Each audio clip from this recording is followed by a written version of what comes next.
Hi, my name is Bella and I'm from Massachusetts. The reason that I decided to take this course is because I feel like it is the most applicable to the work I currently do. So I currently work for an agency that's contracted through our version of Child Protective Services, which we call DCF. And so I currently work as an outreach worker for them, and I absolutely love what I do. And so I'm always super interested in seeing just kind of the history behind it all. And also one thing that I found super interesting, especially since starting this program, is the differences between different states and their rules. So obviously the rules in Massachusetts are different from the ones in Pennsylvania and onward. So I know it's something that I have always looked forward to, sitting there being able to understand and see how things are in one state and how they vary based on state to state.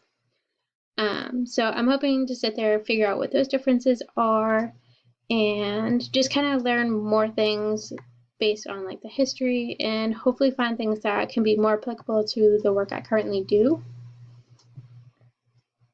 Obviously, with child abuse, it's something that I've seen a lot of, and obviously I don't condone it at all. It's one of those things where I have seen a lot of it just based on the nature of my job. I have been working as an outreach worker for a couple of years now, and I've worked in group homes previously, so it's one of those things where I've seen a wide spectrum of what is considered abuse.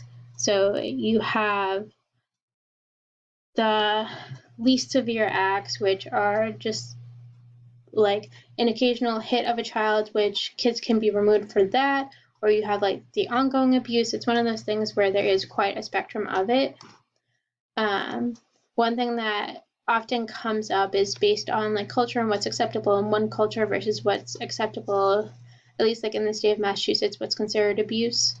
So I know it's come up in my line of work where parents will sit there and say like that's a form of discipline in their culture, and we have to sit there and kind of explain that based on like the state standard that it's not, and we've had to file the 51As for like abuse form with DCF. So it's one of those things where it definitely is a spectrum, and I know a lot of people have varying views on it, so I'm kind of interested to kind of see where everyone else stands on it and kind of see what we can learn from each other.